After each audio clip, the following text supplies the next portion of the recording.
The animosity between Israel and Iran is a conflict that has simmered for decades, a deep-seated rivalry rooted in ideology and a struggle for regional dominance. Following the 1979 Islamic Revolution in Iran, what was once a cautious partnership transformed into a bitter feud. Iran's new leadership adopted a staunchly anti-Israel stance, viewing it as an illegitimate entity and an extension of Western influence in the Middle East. This ideological clash quickly spiraled into a geopolitical competition, with both nations vying for power and influence through proxy forces, covert operations, and technological sabotage. For years, this conflict was fought from the shadows, a dangerous dance of assassinations, cyber attacks, and support for opposing factions across the volatile region. This long-standing shadow war was fundamentally altered by the events of recent years, which dragged the conflict out into the open. The Hamas-led attack on Israel in October 2023 served as a critical turning point, sparking a chain reaction of provocations and retaliations that steadily dismantled the unwritten rules of engagement. As Israel responded with overwhelming force in Gaza, tensions with Iran's network of allies, often called the Axis of Resistance, reached a boiling point. Direct confrontations between Israel and Iran became more frequent and overt, culminating in direct missile exchanges in 2024. These unprecedented strikes shattered the fragile equilibrium, proving that both sides were now willing to risk all-out war to achieve their strategic objectives. The final catalyst for the current large-scale conflict was Israel's decision to launch a preemptive offensive codenamed Operation Rising Lion. Israeli intelligence reportedly uncovered credible evidence that Iran was on the verge of a significant breakthrough in its nuclear program, a red line that Israeli leadership had sworn for years it would never allow to be crossed. This intelligence, combined with the heightened state of alert following the earlier missile exchanges, pushed Prime Minister Netanyahu's government to act decisively. The objective was clear and ambitious: to cripple Iran's military and nuclear infrastructure so thoroughly that its ability to project power and threaten Israel would be neutralized for the foreseeable future, regardless of the immense risks involved. This decision marked the definitive end of the shadow war and the beginning of a direct, state-on-state conventional conflict. The carefully maintained ambiguity and deniability that had characterized their rivalry for so long were cast aside in favor of overt military action. Israel's leadership, under immense domestic and international pressure, calculated that the potential consequences of inaction were far graver than the dangers of a full-scale war. They communicated to the world that Iran's pursuit of nuclear capabilities, coupled with its aggressive regional posture, posed an existential threat that could no longer be managed through covert means alone, setting the stage for the devastating escalation seen in June 2025. The quiet of the nights on June 19th and 20th was shattered by the roar of Israeli jets and the impact of precision-guided munitions across Iran. The Israeli Air Force executed a massive and complex series of strikes, targeting the very heart of Iran's military and nuclear apparatus. The attacks were widespread, hitting key facilities such as the Natanz enrichment site, the heavy water reactor at Arak, and numerous missile refineries. In a bold move, Israel also claimed to have destroyed Iran's internal security headquarters in Tehran, demonstrating a remarkable reach.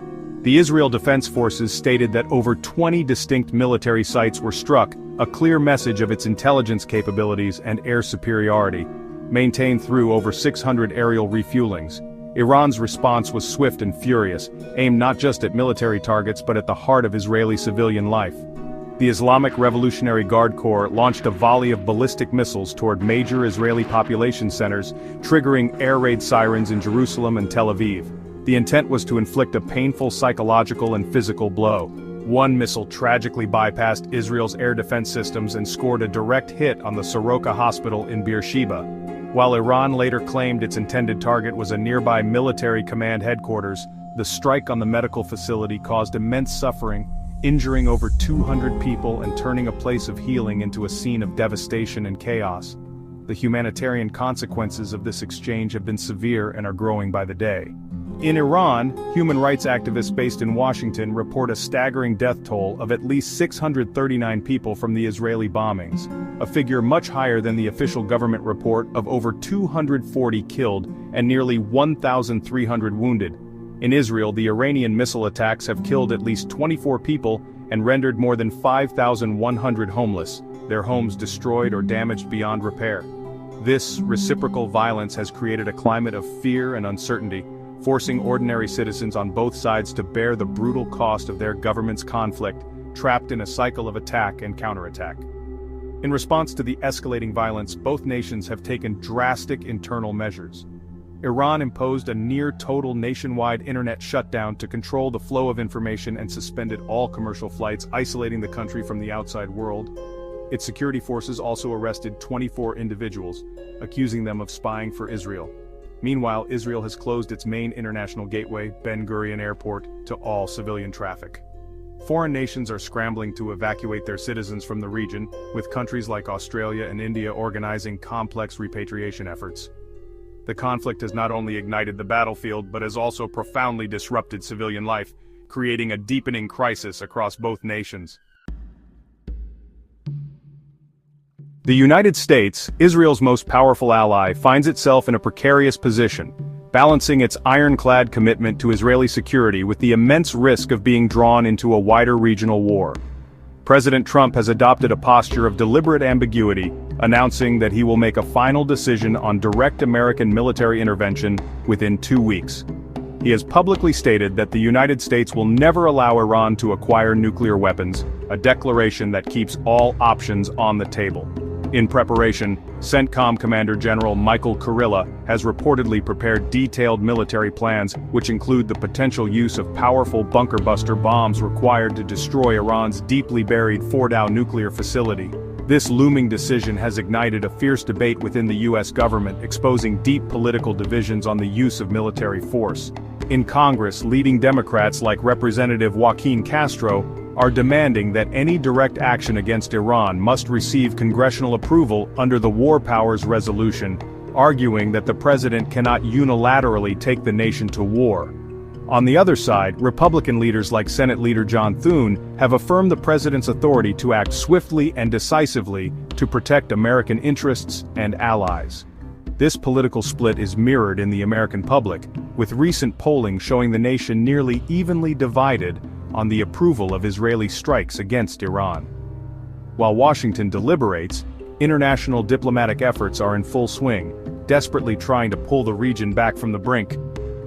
The United Nations Security Council has scheduled an emergency session at Iran's request, and Secretary General Antonio Guterres has issued an urgent call for an immediate and unconditional ceasefire. European powers are also heavily involved. Iranian Foreign Minister Abbas Araghchi has traveled to Geneva for high-stakes meetings with diplomats from the United Kingdom, France, and Germany. However, Iran has adamantly declared that it will not engage in any negotiations over its nuclear program while it remains under active bombardment, creating a difficult deadlock for diplomats to overcome. Adding another layer of complexity, other global powers are cautiously maneuvering to protect their interests.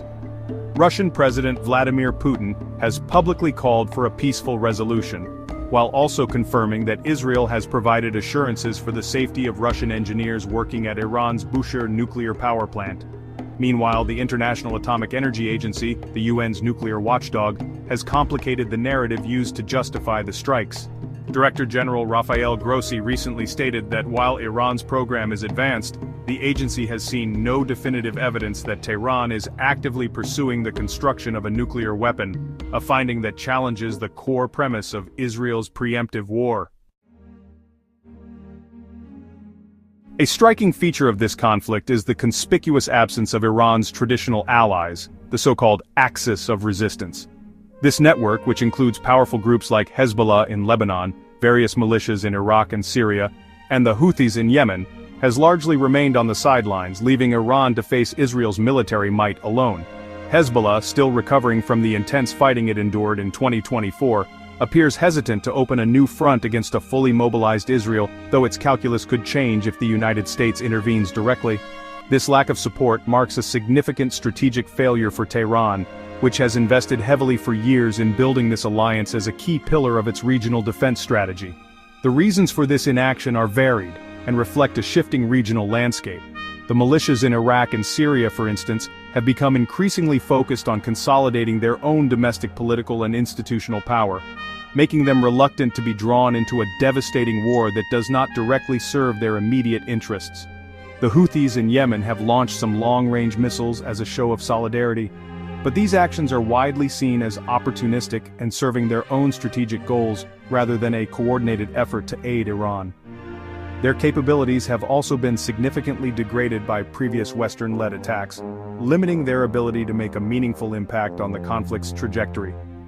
This military isolation exacerbates an already dire situation, with the path forward shrouded in uncertainty.